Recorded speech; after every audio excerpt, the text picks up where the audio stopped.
봉독합니다. 출애굽기 28장 1절에서 5절 다 펴보시기 바랍니다.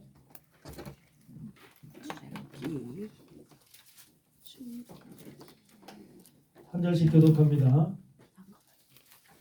너는 이스라엘 자손 중 네 형 아론과 그 아들들 곧 나답과 아비후와 엘르아살과 이다말을 그와 함께 네게로 나오게 하여 나를 섬기는 제사장 직분을 행하게 하되 내 형 아론을 위하여 거룩한 옷을 지어 영화롭고 아름답게 할지니 너는 물은 마음에 지혜 있는 자 곧 내가 지혜로운 영으로 채운 자들에게 말하여 아론의 옷을 지어 그를 거룩하게 하여 내게 제사장 직분을 행하게 하라. 그들이 지을 옷은 이러하니 곧 흉패와 애복과 고독과 반포 속옷과 반과 그들이 내 형 아론과 그 아들들을 위하여 거룩한 옷을 지어 아론이 내게 제사장 직분을 행하게 하라. 다 함께 그들의 쓸 것은 금실과 청색, 자색, 풍석실과 가늘게꼰 배실이니라. 아멘. 오늘 제목은 제사장의 거룩한 옷과 신부들이라고 하는 제목을 가지고 말씀을 오늘 전하기로 하겠습니다. 하나님은 제사장들에게 거룩한 옷을 입히기를 원하십니다. 그래서 오늘날도 그 목사님들 제사장급에 해당된다고 하는 목사님들에게 그 좋은 옷을 입고 아마 성도들 앞에 쓰는 것 같아요. 물론 뭐 다 교회마다 다르겠지만 그래도 대부분 목사님들이 다 그 깨끗하게 하고 나오시잖아요. 네. 나 빼고. 왜 또 목사님? 하여튼 제사장은 거룩한 옷을 입어야 됩니다. 여기 거룩한이라고 하는 이 말은 한마디로 말하면 코데시 베게드라고 해가지고서 뭐냐면 이 동떨어진 신뢰할 수 있는 예외적인 성스러운 신성시되는 그런 옷을 얘기를 합니다. 그래서 제사장들이 입는 옷이 한마디로 말하면 세상과는 다르다는 거예요. 아멘. 세상 사람들이 입는 옷과는 달라서 성스럽고 신성시되고 예외적이고 동떨어진 분리되고 단독적인 이런 옷을 의미합니다. 그래서 그냥 한 특별한 신분을 말하는 거죠. 여러분은 옷이라고 하는 것은 신분을 가리키죠. 네. 구약 시대에도 그렇고 신약 시대에도 역사를 통해서 보면은 옷이라고 하는 것은 그 사람의 신분, 왕은 왕의 옷이 있고 귀족들은 귀족의 옷이 있고 평민은 평민의 옷이 있고 이런 이제 노예들은 노예의 옷이 있고 이런 각자의 직분에 따라서 그 옷의 모양과 모든 질과 이런 상태들이 다 다르죠. 이런 것이 우리서 사람을 구별하는 이런 모습이었잖아요. 그와 같이 제사장은 특별하게 제사장이 입는 특별한 세상과 다른 사람들과 다른 또 왕들과 다르고 귀족들과 다른 특별한 옷을 하나님께서 입히기를 원하셨다는 겁니다. 그런데 우리가 이제 여기서 오늘 보려고 하는 것은 이것을 종말론적으로 우리가 이 말씀을 보려고 하는데 여러분들 지금 이 마지막 시대잖아요. 우리가 마지막 시대에 주님의 지금 신부들이죠. 신부들. 마지막 주님의 신부가 될 신부들은 어떤 옷을 입어야 될까? 여러분들 세상에서도 우리 신부들은 신랑을 맞이하기 위해서 신부 단장을 하잖아. 그렇죠? 신부 단장하고 머리 그냥 흐트러진 대로 그냥 목욕도 안 하고 옷도 안 입고 신랑 맞이하러 나가는 그런 신부는 없죠. 신부로서의 모습은 먼저 단장을 해야 되고 옷을 깨끗이 입어야 되고 신랑이 좋아할 수 있는 옷을 입어야 될 거 아니에요. 신랑이 좋아할 수 있는 옷. 자기 멋대로 입는 옷이 아니라 신랑이 좋아하는 옷을 입어야 된다. 이게 그래야지 신랑이 기뻐하고 그 신부를 택하지요. 네. 그래서 오늘날 신부들은 신랑이 기뻐하는 옷을 입어야 돼요. 이것이 중요한 거예요. 그리고 만약에 여러분들이 신부라고 생각한다면 신랑은 어떻게 했으면 좋겠어요? 신랑이신 예수님은 어떻게 했으면 좋겠어요? 좋아하셨습니다. 기뻐하고 좋아하는 건 당연한데 사랑. 성기하지. 신랑의 옷은 어떤 옷을 입고 오시겠어? 신랑이 신랑 옷. 예? 신랑 옷. 신랑 옷이 어떤 옷이요? 이 세상의 옷을 거룩한 빛나고 세마포. 지금은 여태까지는 구약 시대에서부터 지금까지는 우리가 레위 지파, 레위인, 레위의 제사장 이렇게 이제 얘기를 해오고 살았잖아요. 근데 우리가 들어갈 천년왕국이라는 그 세계 속에서는 세상 속에서는 무슨 이름으로 바뀌죠? 멜기세덱이라는 이름으로 바뀌죠. 이제 멜기세덱 대제사장과 멜기세덱 레위인이나 마찬가지예요. 그런 식으로다가 멜기세덱이라고 하는 이름으로 바뀌기 때문에 여기서 제사장인 이제 멜기세덱 대제사장이 시브리서 5장 6장에 나와 있는 것처럼 뭐예요? 예수 그리스도가 대제사장이죠. 그 다음에 일반 성도들은 일반 성도가 아니라 신부가 되어지는 사람들은 뭐예요? 제사장. 멜기세덱 제사장입니다. 네. 그래서 여러분들은 멜기세덱의 제사장이 될 사람들이에요. 아멘. 제사장이 되어야 될 사람들이에요. 아멘. 그래서 이것이 그러면 여러분들은 신부로서 특별한 옷을 입어야 돼. 거룩한 옷. 그렇죠? 그 주님은 무슨 옷을 입을까? 이거 이제 궁금한 거예요. 하늘에서 그냥 누가 천사들이 만드는 옷을 입고 오실까? 아니면은 뭔 옷을 입고 오실까? 신랑 옷. 제사장. 대제사장. 신부가 만 이게 여기에 바로 하나님의 뜻이 있는 거야. 신부가 만든 옷. 마지막 시대 종말에는 예수님과 우리가 만나는 시간이잖아요. 그렇죠? 예수님과 우리가 만나는 시간에는 신부와 신랑이 같이 만나죠? 그러면 이 신부들은 무슨 일을 해야 되느냐? 이 땅에서 신랑의 옷을 만드는 일을 해야 됩니다. 아멘. 신랑의 옷을. 아멘? 아멘. 이게 중요한 거예요. 신부들이 가만히 있는 게 아니야. 신랑과 신부가 하나가 되는 순간이야. 그 마지막 종말이. 그러면 하나가 되는 순간에 신부는 그냥 신부 노릇만 하고 그냥 신부로서 치장만 하고 끝나는 게 아니라 올 신랑의 옷을 준비하는 거야. 올 신랑이. 내가 맞이할 신랑의 옷을 내가 준비해야 되는 거야. 신부들이. 오늘 말씀이 그걸 가르쳐 주는 거예요. 거룩한 옷이라는 것은 결과적으로 아론 제사장에게 입히는 옷이고 아론의 아들들에게 입히는 옷이지만 실상은 앞으로 오실 예수님에게 입혀질 옷을 갖다가 만들라는 거야. 근데 그걸 만드는 사람들이 누구냐면은 반은 3절에 보면 너는 물은 마음의 지혜 있는 자, 마음의 지혜 있는 자, 곧 내가 지혜로운 영으로 채운 자들, 네? 하나님께서 지혜로운 영으로 채운 자들, 그들을 통해서 뭘 만들라? 아론의 옷을 지으라 그러죠? 그를 거룩하게 하여 내 제사장 직분을 행하게 하라. 예. 그러면서 그렇게 그것이 거룩한 옷이고 영화롭고 아름답게 만들라는 거예요. 예. 그러니까 이것이 무슨 일이냐면 여러분들 종말에는 하늘과 땅이 하나가 되는 겁니다. 하늘과 땅이 만나는 거예요. 하늘은 뭐예요? 예수님.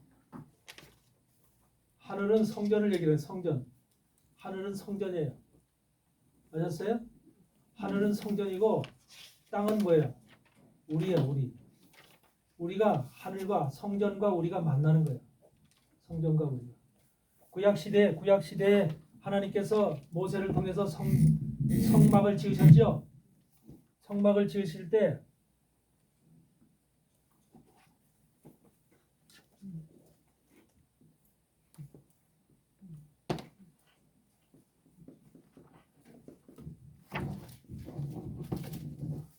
이 성막을 지으시고 여기다가 이제 이렇게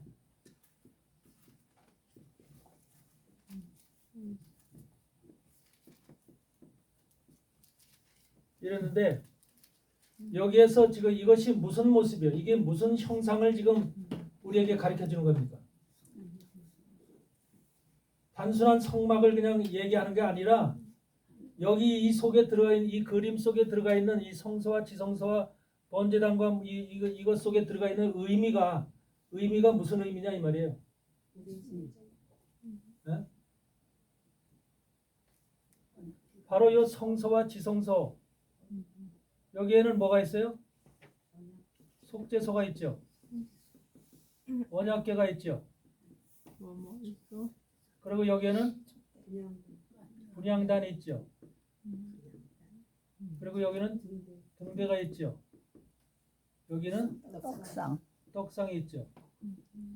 이 모습이 지금 성소와 지성소라고 하는 것으로 나눠져 있는데 이 모습이 뭐냐 그 말이죠. 요게 하늘인 거예요. 요게 하늘이야. 그리고 여기가 땅이에요. 그래서 이 성소가 이 성소, 지성소와 성소인 하늘이 이 땅에 사뿐히 내려온 거예요. 사뿐히 내려와서 바로 땅에 임재한 거예요. 땅에 임재. 그러니까 하늘과 땅이 같이 만난 거예요. 이것이 바로 구약 시대 성막의 모습인데, 이 성막의 모습이 영적으로 우리 신약 시대에 와서 요거 이 안에 있는 이 내용이 성령으로 우리 안에 들어와 있는 거예요. 성령으로 우리 몸 안에, 심령 안에, 이거 몸 안에 이거 심령이죠.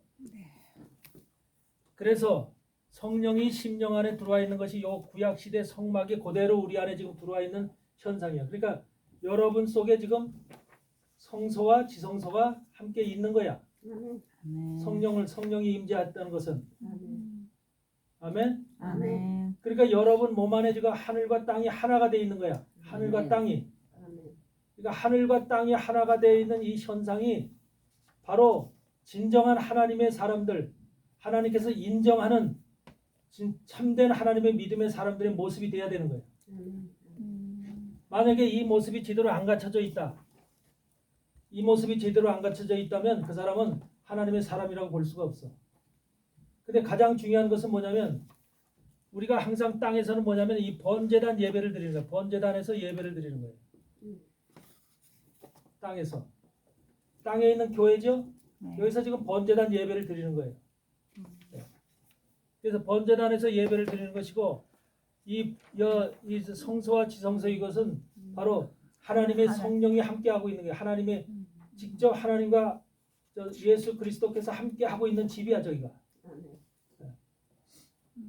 근데 만약에 여러분들이 진짜 하나님의 사람이라고 하면서 특히 이제 주의 종들로 봅시다.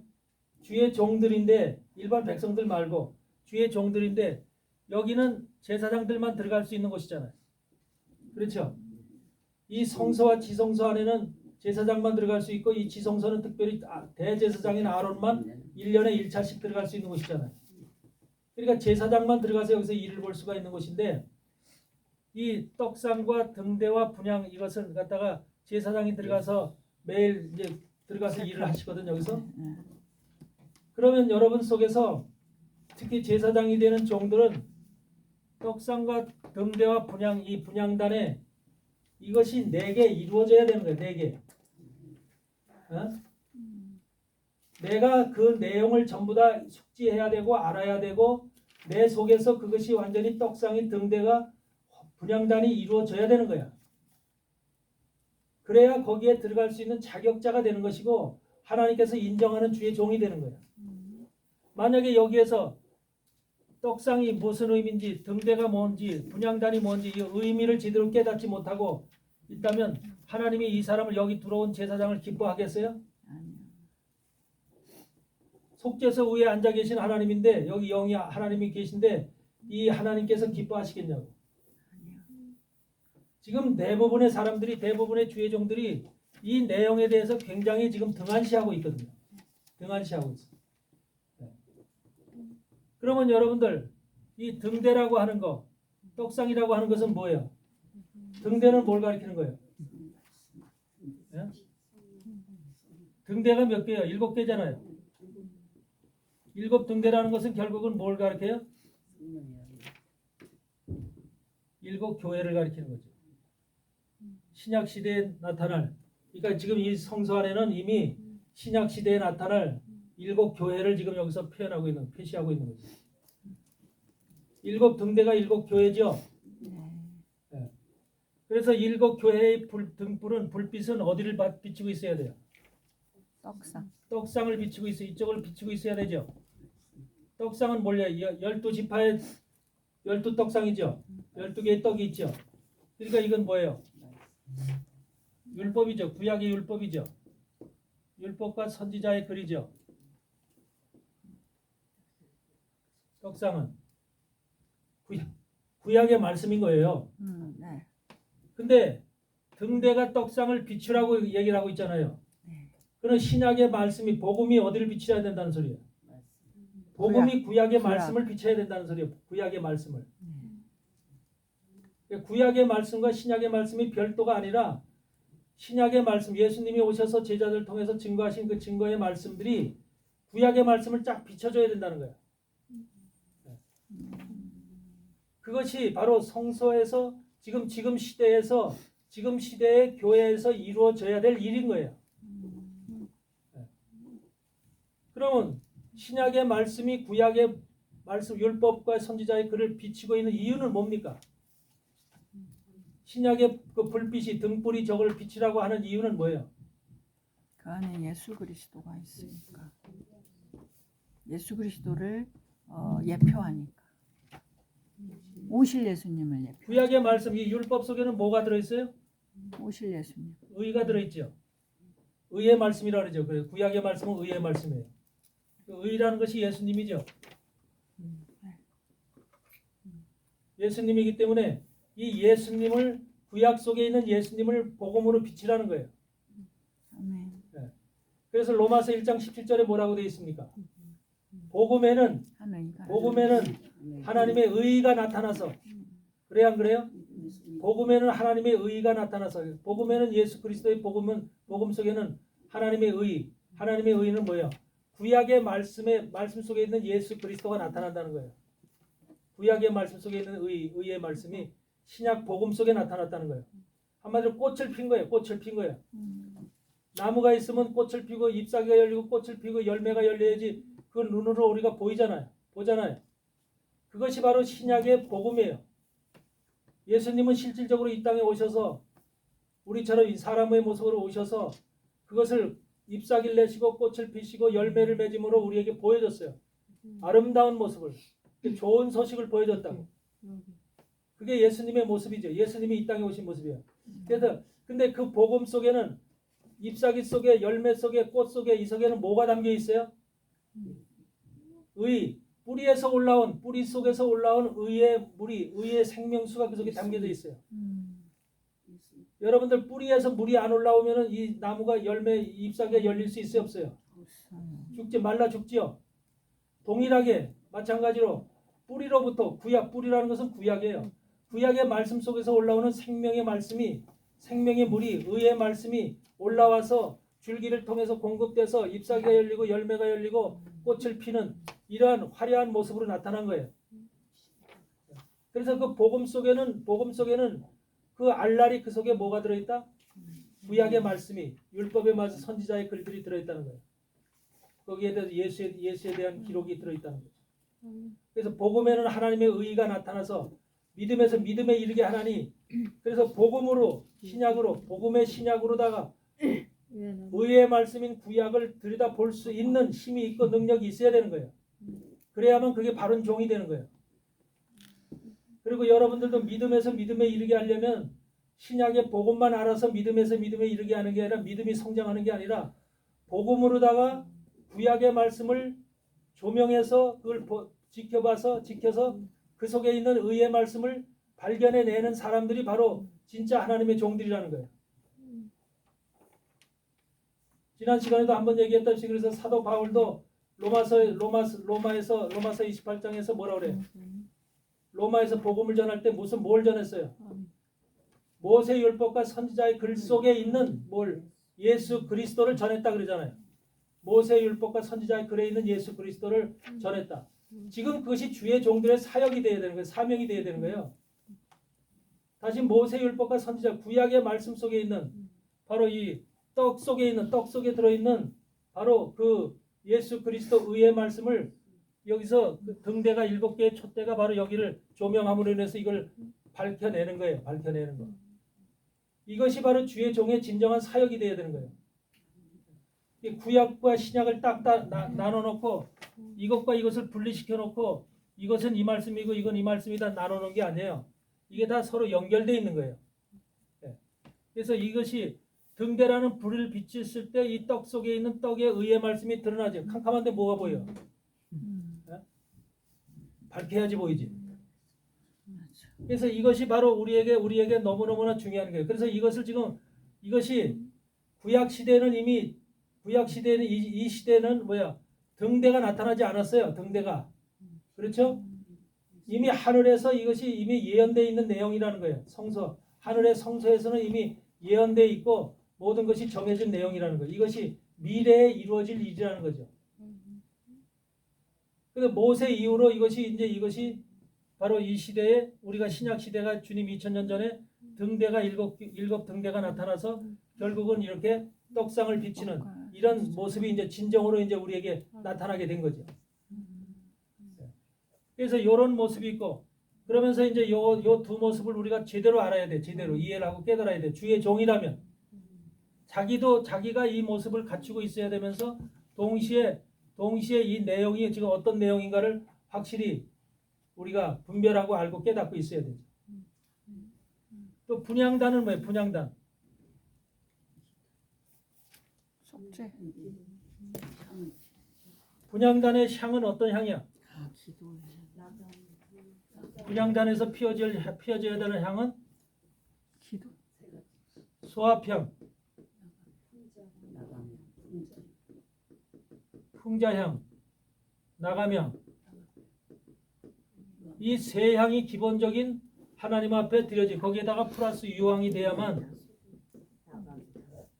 이것이 이제 온전한 향으로서 하나님 앞에 드려지는 기도가 되는 거예요. 기도.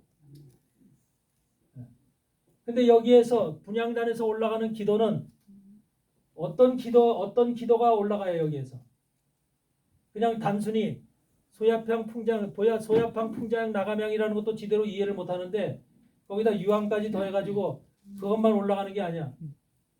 여기에는 뭐야? 성도들의 기도는 어디의 기도야? 성도들의 기도, 백성들의 기도는 번제단의 기도죠. 백성들의 기도는 번제단의 기도예요. 백성들. 그래서 번제단에 있는 기도를 주의 종이 제사장이 합쳐서 번제단의 기도, 백성의 기도라고 볼 수 있죠. 백성의 기도와 합해서 이 기도와 드려서 이것이 바로 하나님의 속죄소로 올라가는 거예요. 속죄소로. 하나님이 계십니다. 네. 그렇게 단순한 게 아니에요. 그러니까 주의 종들은 어떤 기도를 드려야 되냐면 내 기도, 우리 교회 부흥시켜 주세요. 교회 잘 되게 해주세요. 많은 성도. 이거 기도하는 게 아니야. 어? 물론 우리가 교회를 위해서도 기도하고 하지만 하나님이 그런 기도를 기뻐하지 않아. 네가 바로 됐을 때 교회는 내가 책임져. 그 말이야. 아멘. 주의 종이 바로 되지 않은 사람들 따는 자기 유익한 생각만 하고 있고 자기 이익적인 생각만 하고 자기 생각 지식으로 다 모든 걸 하는데 하나님 기뻐하시겠어요? 하나님의 마음에 맞게 하나님의 뜻에 맞게 사역을 할 때 하나님이 그 사람을 마음에 합한 종이라고 기뻐할 거 아니에요. 아멘. 그래서 그런 종이 돼야 되는 거야. 그런데 그런 기도를 하려면 그의 뜻과 의를 구해 하나님의 뜻과 의를 구해야 되는 거야. 그의 나라와 의를 구해야 되는 거죠. 주의 종은. 그러면서 백성들의 기도, 이 기도를 모아가지고 주의 종이 드려지는 기도의 이 세 가지 소야향, 풍자향, 나감향 기도와 합해서 유향을 더해서 이것이 속죄소로 올라가야 되는 거예요. 그러니까 하나님이 그냥 일반적인 기도를 받으시겠다는 게 아니야. 우리가 그냥 나 복 주세요, 치료해 주세요 이런 기도 받으시겠다는 거 아니야. 하나님은요 여러분이 하나님 앞에 바로 서 있고 말씀 앞에 바로 서 있고 진리 앞에 여러분들이 온전한 마음으로 다 순수한 마음으로 다 걸어가면은 여러분의 삶의 모든 재앙이 다 없어져 버려. 아멘. 질병도 치료가 되고 아멘 아멘. 예수 그리스도의 우리 출애굽할 때 모세를 통해서 예수 그리스도 저 임방과 문설주에 뭐가 발랐어? 피를 발랐잖아. 예수의 피가 뿌려지고 발라진 여러분에게는 재앙이 다 넘어가는 거야. 할렐루야. 그러니까 예수의 피가 피하고 예수의 피가 여러분의 문설주에 발라져야 되는 거야. 임방과 문설주에. 이미 발라져 있죠? 아멘.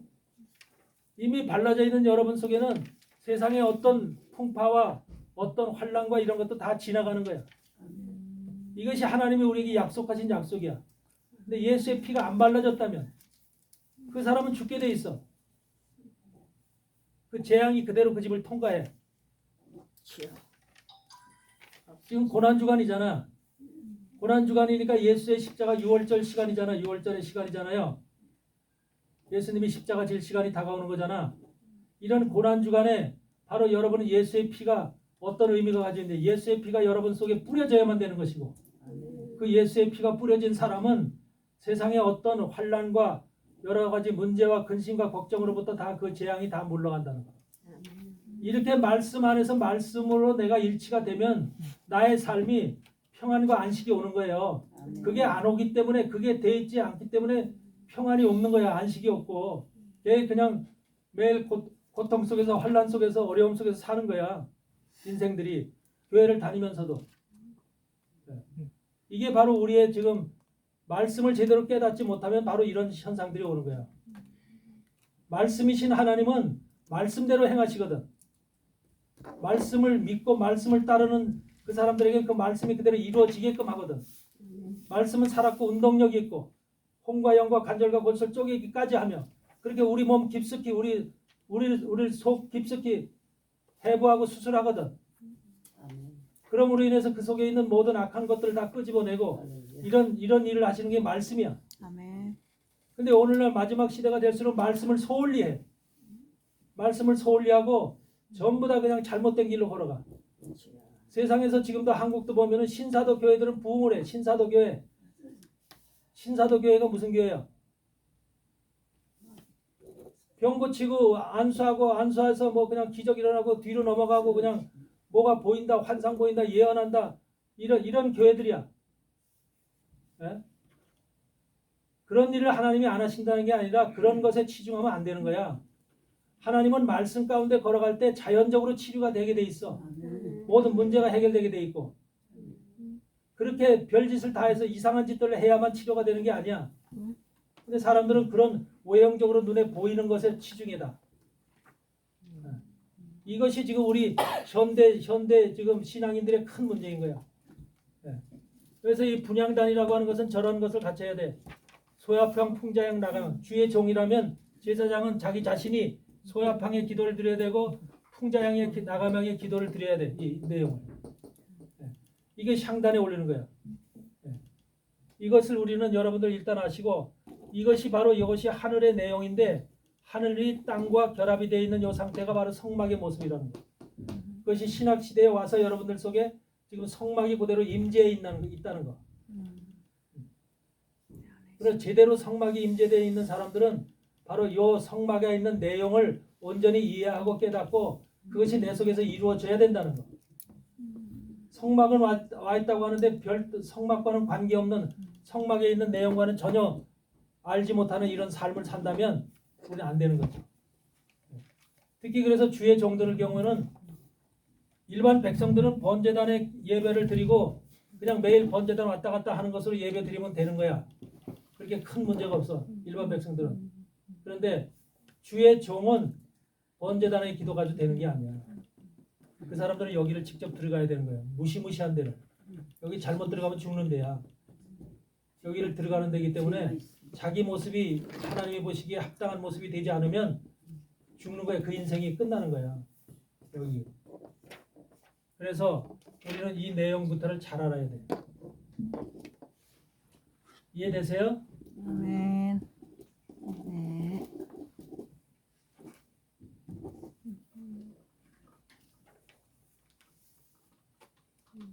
그래서 여러분들 오늘 이 거룩한 옷 들어가기 전에 레위기 4장을 한번 펴보세요. 일단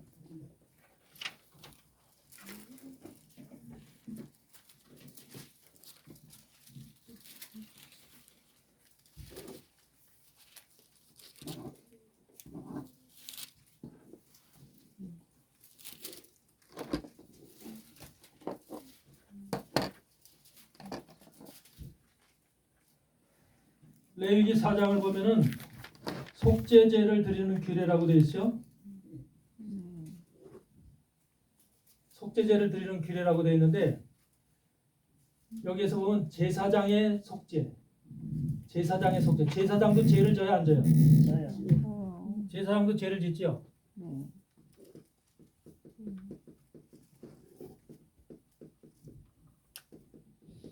이 제사장의 죄 문제를 어떻게 해결할 것인가? 사장님 주. 네. 제사장이 죄를 져서 범죄했단 말이에요. 범죄. 네. 그러면 제사장의 죄를 씻어야만 성소에 들어갈 수가 있어. 어떻게 제사장의 죄를 씻을 것인가? 먼저 제사장의 죄를 씻으려면 어떻게? 근데 문제는 제사장이 죄를 지면은 뭘 한대? 이게 큰 문제죠. 3절에 보니까 4장 3절에 보니까 만일 기름 부음을 받은 제사장이 범죄했더니 어떻게 돼? 백성으로 제어를 잊게 했대. 이게 큰 일이죠. 주여. 제사장이 범죄했더니 그 죄가 백성들에게 다 넘어갔대. 제어를 잊게 했대. 그러니까 제사장은 보통 지금 막중한 책임을 지고 있는 게 아니야. 그런데 오늘날 제사장들이 이걸 몰라. 여러분 제사장이 죄를 지면 성도들이 죄를 떼거지로 입는 거예요. 떼거지로. 아무것도 하지 않은 성도들이 괜히 제사장 때문에 죄를 입는 거야. 어떤 목사가 제사장이라고 당당히 나서면서 목사가 죄를 졌다. 범죄를 했다. 그러면 그 죄가 성도들한테 다 넘어가는 거야. 지금 성경은 이렇게 말하고 있어. 그 죄를 어떻게 담당할 거야? 그래서 여기서 보면 제사장이 죄를 했을 때 씻는 법도 하나님께서 가르쳐 주셨더라. 네?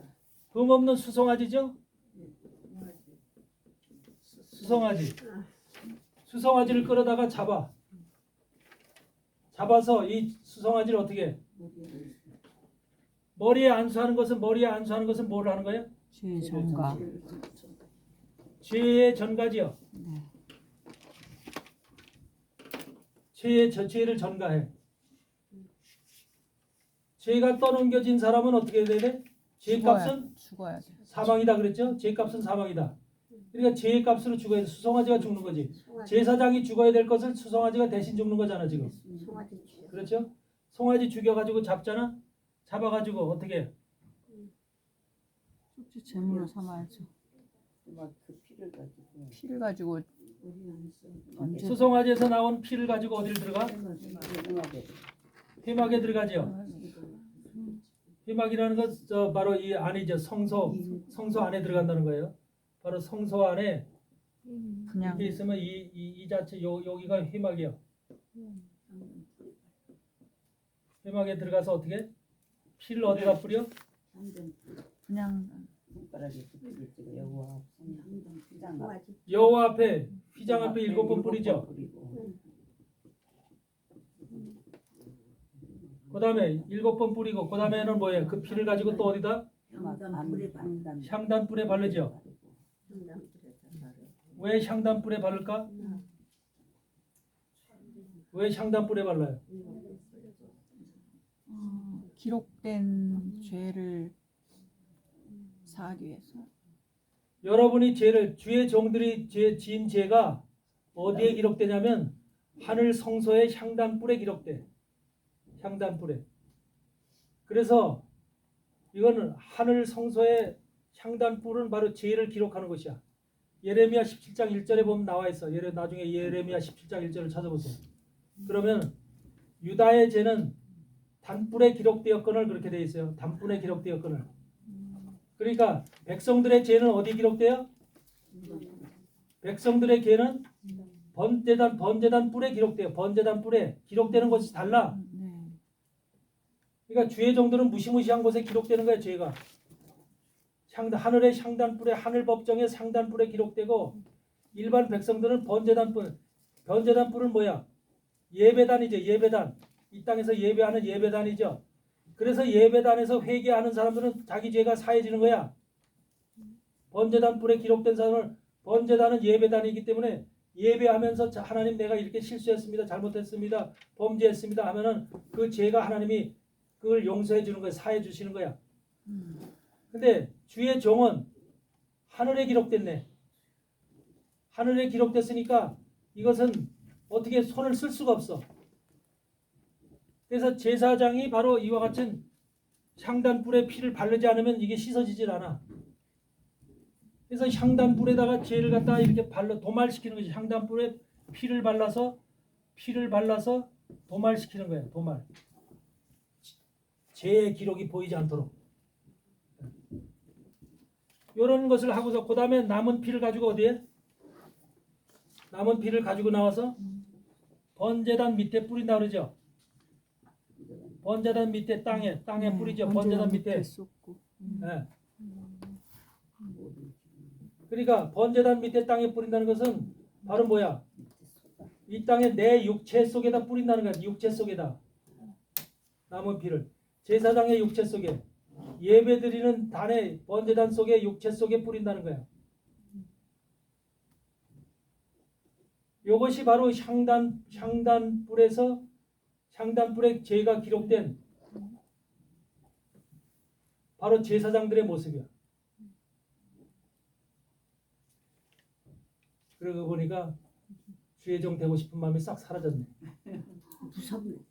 그렇죠? 그러게요.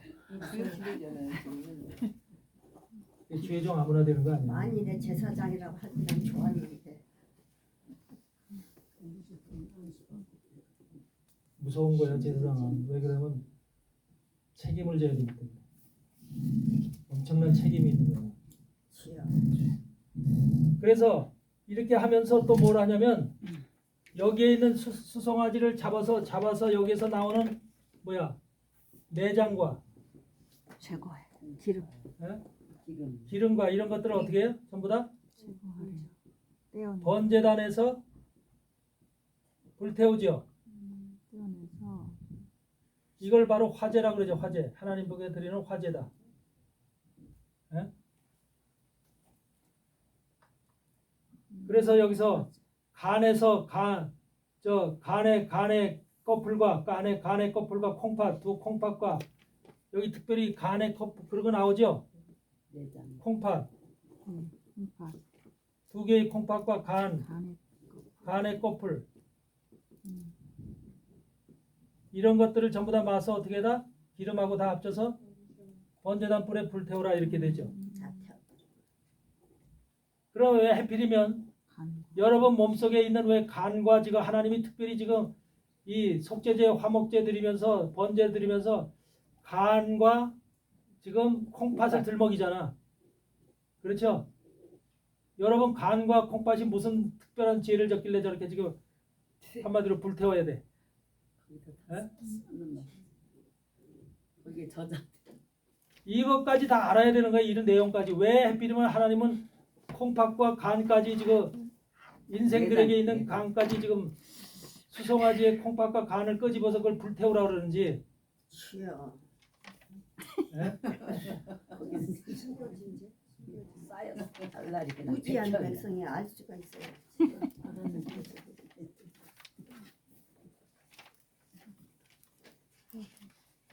인간의 죄가 어디서 나오냐면 콩팥에서 콩팥에서 시작돼서 간에서 실행하는 거야. 인간의 죄가.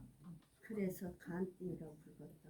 그래서 간띠 죄를 간띠. 간띠라고 불렀다. 간띠 간이 예. 문제거지만 사람의 죄는 전부 다 어디서 시작하냐면 콩팥이 근원이야. 콩팥이. 장기적으로 콩팥. 그걸 어떻게 알아요? 왜 콩팥이 근원이냐? 이게 우리 몸에서 콩팥이라고 하는 것이 결과적으로 뭘 하고 있냐면 우리 몸의 본질을 이루고 있는 뼈대와 본질을 이루고 있는 핵심 장기야. 여러분의 뼈가 골다공증이 생기지 않고 뼈대가 충실하려면 건강하려면 여러분 뼈대가 없으면 사람이 아니야. 아니죠. 뼈대가 있어야지 사람이 세워질 거 아니야. 만들어질 거 아니야. 네. 그 뼈대 본질이야. 에센스. 그 본질이 바로 콩팥이야. 콩팥이 그걸 여러분의 뼈대를 지키고 있는 거, 만들고 지키고 있는 거야. 그래서 여러분의 허리가 아프다, 다리가 아프다, 뭐 관절이 좋지 않다, 이게 골다공증이 생겼다, 이게 다 콩팥 문제야. 네. 그래서 콩팥이 문제가 생기면 어떻게 되냐? 뇌까지도 문제가 생겨. 척추를 따라서 뇌까지도 신경계 쪽으로 뇌까지도 문제가 생겨.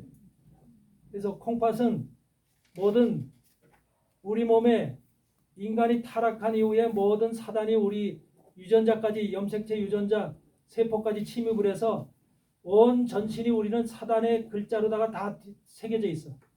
우리 몸이 사단의 글자로 다 새겨져 있다니까.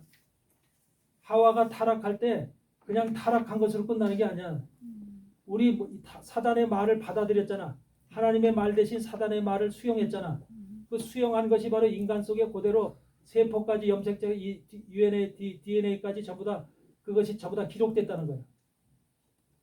그래서 인간은 뼈속서부터 깊숙하게 뼈속서부터 그냥 먼 전신이 사단의 글자로 알랄이 새겨져 있는 것이 인간이라는 소리예요. 마귀의 숫자로. 그러니까 그걸 벗어날 길이 없어. 벗어날 길이 없어서 우리를 만드신 하나님이 직접 이 땅에 오셔서 해결해야 될 그 문제. 그래서 주님이 오신 거예요. 그러니까 주님이 오셔서 그 피를 뿌려야만 돼. 그 피를 뿌려야만 되고 예수님의 창조주의 하나님의 피를 직접 뿌려야 되고 그 피를 받은 사람은 우리 몸속에 알랄이 새겨져 있는 사단의 음성이나 사단의 기록들이 지워지는 거예요. 지워져 버려 이렇게. 도말된다 그래요. 도말된다. 그렇게 우리 인생들은 예수님이 그래서 이 땅에 오지 않으면 안 됐었던 거야. 불가피하게 이 땅에 오셔야만 됐던 것이 여러분의 몸속에 기록되어 있는 사단의 죄를 전부 다 지우기 위해서 오신 거야. 근데 예수님을 받아들이고 예수님의 피가 나를 갖다 속죄시키고 나를 갖다 구원시켰다고 하는 이걸 받고 응답으로 받고 이것을 갖다 믿는 사람에게는 그런 일이 벌어진 거지만 믿음으로 이루어지지만 아직까지도 그렇게 그걸 갖다 우스갯소리도 한마디로 조롱이나 하고 이렇게 해서 믿지 않는 사람들이 많잖아. 이런 사람들은 아직까지도 사단의 음성이 그대로 머리서부터 손끝발끝까지 다 새겨져 있는 거야. 사단의 소리가. 이런 것이 지금 여러분은 예수를 만나서 여러분 속에 예수님의 피로 여러분 안에 있는 모든 사단의 기록이 전부 다 지금 도말되었다. 아멘. 아멘. 이 도말됐을 때 바로 우리가 구원이라는 것이 속죄라는 것이 이루어진 거예요. 아멘. 그냥 교회만 왔다 갔다 다닌다고 해서 구원이 이루어지는 게 아니라 이것을 완전히 알 때 내가 바로 그래서 내가 내 죄가 씻겨진 거로구나. 내가 속죄됐다는 것은 속죄함을 받아야만 구원이 되지 속죄함 안 받으면 구원이 안 돼요. 네. 그래서 콩팥에서 시작이 돼가지고 근본이 돼서 이 콩팥에 그다음 뭐냐면 간은 여기서 죄라는 근성, 죄라는 본성이 여기서 발동이 되면 간은 이것을 실행하는 장기야. 실행. 그래서 이것이 딱 붙어 있어. 이게 쉽게 얘기하면 아버지 장기라면 이거죠. 아들 장기야. 아들 장기. 아버지 아들의 모습이야. 생리학적으로도 똑같이 그렇게 일해. 생리학적으로도. 인체 생리학적으로도 이건 아버지 역할을 하고 이건 아들 역할을 해. 아버지가 화나면 그 화가 그대로 아들한테 넘어가. 여기서 나쁜 생각을 하게 되면 그대로 나쁜 생각을 여기서 실행을 해. 네. 여러분 사람이 옛날엔 죽을 때 올해는 과학이 발달하기 때문에 그렇지 않지만 옛날에는 죽을 때 어딜 까봤냐면 눈을 이렇게 까봐. 그럼 동공이 하나가 겹치게 되면 동공이라고 있죠? 동공이 겹치게 되면 바로 죽었다 이렇게 하나가 되면. 그 동공이 뭐예요? 동. 여러분 안에 눈동자 안에 까만 눈동자 있죠? 까만 거 있죠? 그건데 그것이 하나가 돼버려. 하나가 돼버려. 그럼 죽은 거야. 어떻게 하나 하얀 거. 하얀 게 아니라 이 까만 눈동자 안에 또 까만 게 있잖아요. 이렇게. 갈색 안에 이게 이렇게 같이 섞여져 버린다니까. 이 검정 게 풀어져. 그러면 이것이 뭐냐면 이것을 여기 바로 간하고 신장이야. 간하고 신장. 그러니까 간하고 신장이 죽었다 그 말이야. 그러니까 간하고 신장이 죽었다는 것은 결국은 뭐냐면 육체가 죽었다 그 말이야. 육체가 죽은 사람들은 간하고 신장이 죽은 거야. 완전히 기능을 끝낸 거야. 그래서 그 눈을 볼 때도 사망을 결정할 때도 바로 동공의 그걸 보고 결정을 하는 거야. 이런 것들이 전부 다 간과 그러니까 우리는 육체하고 영하고 분리가 돼 있어. 육체하고 영하고 분리가 돼 있는데 영은 어디에 있어? 심장에 심장. 이거는 육체고. 그러니까 우리의 육체를 주관하는 장기는 콩팥하고 간이야. 우리 여러분의 육체를 주관하는 장기는. 그러면 콩팥하고 간이 건강하면 육체도 건강한 거야. 대신 뭐야? 영은 거기서 하나님의 영이 우리의 영과 함께 있는 거야. 하나님의 영이 우리의 영과. 여러분 성령만 들어와 있는 게 아니라 여러분 속에 있는 여러분의 영과 함께 성령이 함께 있는 거야. 그런데 여러분의 영이 이렇게 있으면 하나님의 영이 옆에 이렇게 붙어 있는 게 아니야. 어떻게 있을까? 하나로 돼 있죠. 네. 하나님의 영 안에 우리의 영이 있는 거야. 이게 우리의 영. 하나님의 영이 있으면, 성령이 있으면, 이럴 때 바로 우리가 하나님 안에 있다고 하는 거야. 하나님 안에 있다. 하나님 안에 있다고 하는 거야. 이 친구처럼 동무처럼 이렇게 옆에 서 있는 거 아니야. 그래서 우리는 항상 우리의 싸움은 성경을 보고 우리가 말씀으로 하나님의 사람이 되는 것은 우리의 심장 속에 있는 영과 심령이라고 그러죠. 심령. 이 영과 항상 육체라는 세계하고의 항상 싸움이 있는 거예요. 이렇게 싸움이. 그래서 육체의 싸움은 실질적으로는 간과 콩팥과의 싸움이야. 간과 콩팥과의 싸움. 우리 장기적으로는. 그러니까 이 기능이 영은 하나님의 영은 이 영은 항상 하나님의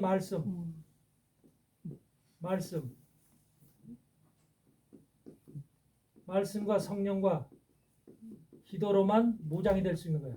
이 영은 말씀과 성령과 기도로만 무장이 되는 거야. 하나님의 영은 그렇게 해야만 이 영이 자라는 거야. 그런데 육체는 뭐야? 육체 속에 콩팥과 간은 뭘 원해? 육신적인 거, 세상적인 거, 육신의 적이 안목의 정의, 이생의 자랑이 전부 다 콩팥과 간이 원하는 세계야. 원하는 세계. 그러니까 콩팥 기능이 좋다, 간 기능이 좋다 그런 것은 뭐래? 세상적인 욕구, 욕망이 강하다는 소리야. 욕구, 욕망이. 그럼 여러분의 영적 싸움은 우리 몸 안에서 이루어지잖아. 영적 싸움이. 바깥하고도 영적 싸움이 이루어지지만 실제적인 영적 싸움은 내 안에서 이루어지잖아. 내 안에서 이루어질 때 영적 싸움은 뭐와 뭐의 싸움이야? 이거와 이거의 싸움인데 결과적으로 간과 콩팥 이 기능이 강해짐으로 인해서 콩팥과 간에서 가지고 있는 이 기능을 약화시키는 거야. 이것이 여기 콩팥과 간이 나타나는 그 모습이 뭘로 나타나? 혼으로 나타나는 거야. 혼으로. 여기는 영이라면 여기는 혼으로 나타나는 거야. 영과 혼이 결합돼 있죠. 영혼이 결합돼 있는데 사실은 영의 크기가 영이 커야만 혼이 여기에 이 속에 들어가서 영의 말을 들을 수가 있는 거야. 영이. 그런데 대부분의 사람들은 어떻게 돼 있냐면 혼이 더 커. 영은 요만하고. 그래서 영이 혼의 지배를 받아. 영이 혼의 지배를 받기 때문에 한마디로 말하면 육신적이고 세상적이고 안목의 정의, 이생의 자랑 이런 것들이 이 영을 지배하기 때문에 영이 꼼짝 못해. 아셨어요? 이게 우리 몸에서 일어나는 내적인 싸움이에요. 그러니까 말씀과 성령과 기도로 무장이 됐을 때는 영이 자꾸만 자라. 이것이 영, 이게 그게 영의 양식들이야. 영이 자꾸만 자라서 그래가지고 이 혼의 세계를 자꾸 억눌러. 그리고 이 혼의 세계를 지배해. 지배하고 컨트롤해. 혼의 세계를 지배하는데 이렇게 들어가면 여기서 영이 혼을 지배하게 되는데 반대로 혼이 영을 지배하는 단계가 되면 이거 그 사람은 항상 뭐야? 육체의 사람이 돼서. 그러니까 요거를 사단이 알아. 요렇게 된 사람인지 요렇게 된 사람인지 사단이 너무 잘 알아. 그래서 요렇게 된 사람은 요런 모습으로 교회를 다니면서도 요런 모습으로 되어져 있는 사람은 계속해서 뭐야? 네가 하나님의 사람이야? 그럼 사단이 계속해서 공격해. 근데 요렇게 돼 있는 사람은 사단이 공격을 못해. 이게 하나님이 우리의 창조하면서 세우는 법칙이야. 영의 세계가 혼을 다스리고 정복하는 이런 관계로 형성되어 있는 그 사람의 삶을 사단이 공격을 못하게끔 만들었어. 그러니까 전부 다 공격을 받는 것은 무엇 때문에? 내가 영으로 내 혼을 조절할 수 없고 조정할 수 없고 정복할 수 없고 다스릴 수 없기 때문에 공격을 당하는 거야. 근데 그 혼의 근본적인 장기가 바로 콩팥과 간이라는 이 장기를 통해서 모든 육신의 정욕과 안목의 정욕과 이생의 자랑과 이런 것들이 솟구친다는 거예요. 그러니까 장기적으로는 심장에 있는 영과 콩팥과 간을 근본으로 하고 있는 정신인 혼과 싸움인 거야. 내적 영과 혼의 싸움이 지속적으로 우리 안에서 벌어지는 거야. 영은 하나님의 나라를 가고 싶어하고 하나님의 세계를 간구하고 있고 하나님의 말씀을 듣고자 하고 예배드리고 찬양하고 기도하고 싶은 마음이 영에서 솟구쳐 올라오는 거야. 근데 반대로 혼의 세계는 육신적이고 세상적이고 돈이고 물질이고 성공이고 이런 것을 바라고 있는 거야.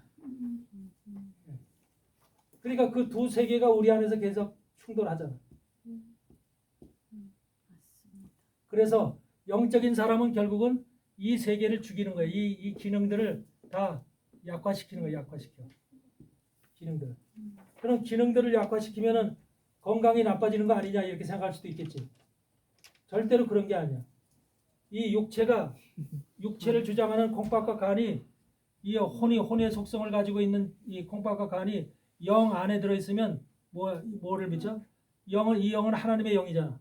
하나님의 영에 대해 뭘 받아? 은혜를 받아. 은혜를 받아. 사랑을 받고 자비를 받아. 그래서 이 간과 콩팥도 건강하게 돼.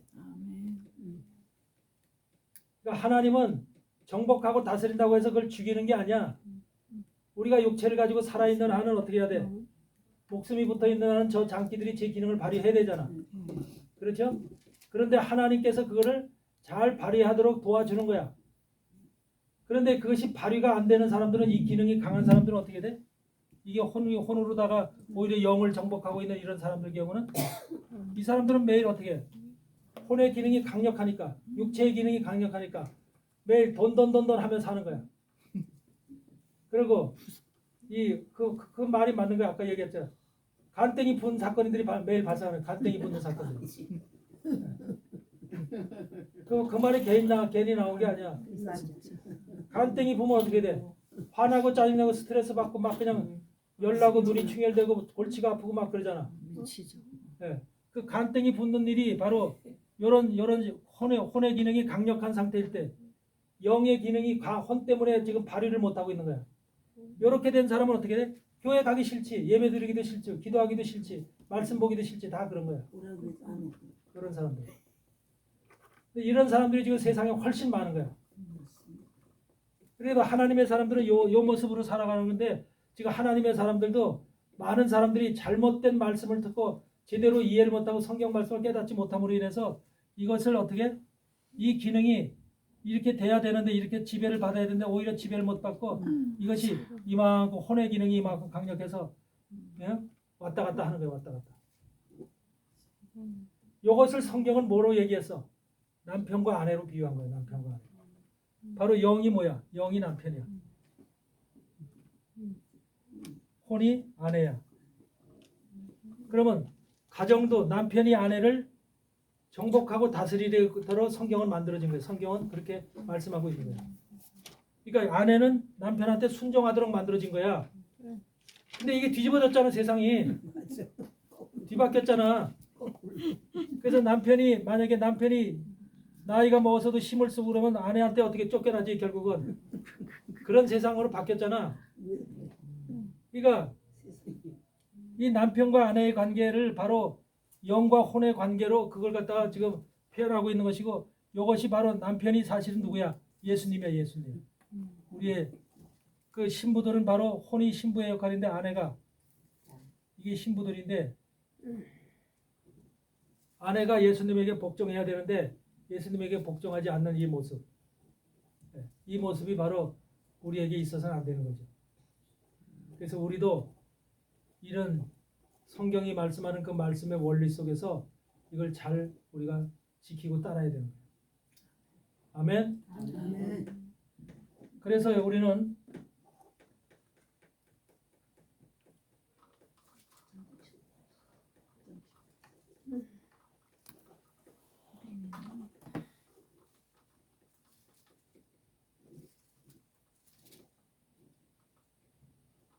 그래서 이렇게 해서 피를 뿌리고, 제사장은 어떻게 하냐면 가죽과 고기와, 거기 보면 맞아요. 그 뒤쪽에 보면 가죽과 모든 고기와 소 잡은 수송아지의 가죽과 머리와 고기와 정강이와 머리와 정강이와 내장과 똥 전체를 진영 바깥에 버리는 똥까지도 재버리는, 바깥에 나가서 재버리는 곳에서 불태워야 되는 거예요. 이게 바로 뭐야? 제사장이 된 사람이라면 이 사람들은 결과적으로 자기 속에 가죽과 고기와 머리와 정강이와 내장과 똥까지도 불태워야 된다는 거야. 그러니까 자기가 없다는 거야. 자기가 있어서는 안 된다는 거야. 제사장은. 쉽게 말해서 목사는 자기가 있어서는 안 된다는 소리야. 똥까지도 불태우래. 이게 바로 예수님이 돌아가실 때 모습이야. 그래서 우리도 제사장도 동일하게 이와 같은 모습이 됐을 때 하나님에게 속죄를 받는 거야. 그럴 때.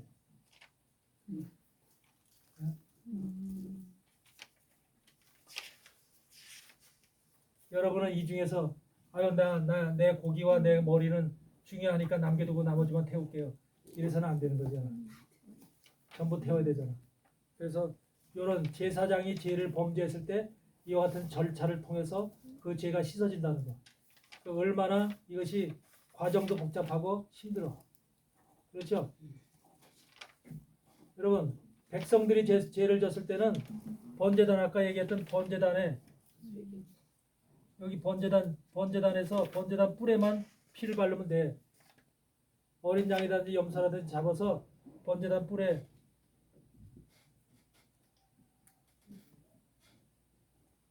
그래서 이것은 뭘 얘기를 하냐면 예배단에 예배 드릴 때 예배단에서 우리 예배 드리잖아. 여기서 회개하면은 하나님 받아주신다는 거예요. 자기의 죄를 깨닫고 회개하면 백성들은 주의 종은 이 땅에서 회개한다고 없어지는 게 아니라는 거야. 하늘에 있는 게 씻겨져야 돼. 근데 이것을 위해서 주님께서는 번제단에서 지은 백성들의 죄나 지금 제사장이 지은 모든 죄나 이런 것을 지금 며칠 있으면 저 고난주간 제사죠. 예배죠. 고난주간 부활절이잖아. 이 시간 속에서 십자가를 지심으로 인해서 이런 제사장의 죄나 백성의 죄나 이것을 십자가에서 다 도말시킨 거예요. 도말. 그러니까 구약 시대에는 이런 절차를 통해서 죄가 속죄가 됐는데 이제는 제사장도 그렇고 백성도 그렇고 이런 어마어마한 그 규칙과 절차를 통해서 죄가 속죄되지 않고 예수님 안에 예수님의 피가 뿌려진 사람은 모든 죄가 하늘의 진죄와 땅의 진죄가 다 속죄가 되는 거야. 예수님이 그 일을 행하고 가는 거야. 그 일을 행하시고 가시고 거야. 이거 편해요, 안 편해요? 편안하죠? 이제는 여러분 스스로가 죄를 해결할 게 없는 거예요. 그래서 죄를 위해서 더 이상 제사 드릴 것이 없다 그런 거야. 제사 드릴 것이 없다. 히브리서에 나오죠. 그래서 그렇지만 여러분들은 제사 드리진 않지만 앞으로 어떻게 해야 돼? 만약에 범죄하거나 죄를 졌을 때 어떻게 해야 돼? 자백하고 재수 자백하고